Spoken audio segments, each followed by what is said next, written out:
मैं आज आपको प्रदोष व्रत की कथा सुना रही हूँ। स्कंद पुराण में वर्णित इस कथा के अनुसार प्राचीन काल में एक विधवा ब्राह्मणी अपने पुत्र को लेकर भिक्षा लेने जाती है और संध्या को लौटती थी।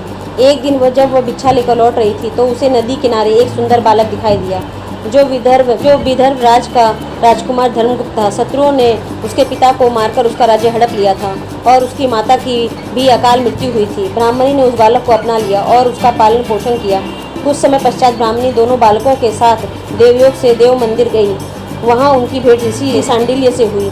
ऋषि सांडिल्य ने ब्राह्मणी को बताया कि जो बालक उन्हें मिला है वह विदर्भ देश के राजा का पुत्र है जो युद्ध में मारे गए थे और उनकी माता को ग्रह ने अपना भोजन बना लिया था। ऋषि सांडिल्य ने ब्राह्मणी को प्रदोष व्रत करने की सलाह दी। ऋषि की आज्ञा से दोनों बालकों ने भी प्रदोष व्रत करना शुरू कर दिया। दोनों बालक वन में घूम रहे थे, तभी उन्हें कुछ गंधर्व कन्याएं नजर आई। ब्राह्मण बालक तो घर लौट आया, किंतु राजकुमार धर्मगुप्त अंशुमति नाम की गंधर्व कन्या के साथ बात करने लगे। गंधर्व कन्या और राजकुमार एक दूसरे पर मोहित हो गए। कन्या ने विवाह हेतु राजकुमार को अपने पिता से मिलवाने के लिए बुलाया। दूसरे दिन जब वह पुनः गंधर्व कन्या से मिलने गया तो गंधर्व कन्या के पिता ने बताया कि वह विदर्भ देश का राजकुमार है। भगवान शिव की आज्ञा से गंधर्व राज ने अपनी पुत्री का विवाह राजकुमार धर्मगुप्त से कराया।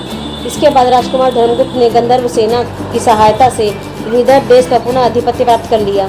यह सब ब्रह्मणी और राजकुमार धर्मगुप्त के प्रदोष व्रत करने का फल है। स्कंद पुराण के अनुसार जो भक्त प्रदोष व्रत के दिन शिव पूजा के बाद एकाग्र होकर प्रदोष व्रत कथा सुनता या पढ़ता है उसे 100 जन्मों तक कभी दरिद्रता नहीं होती। स्कंद पुराण के अनुसार त्रयोदशी तिथि में सायंकाल को प्रदोष काल कहा जाता है। धर्म, मोक्ष और सुख की प्राप्ति के लिए भक्तों को प्रदोष काल में शिव जी की पूजा करनी चाहिए।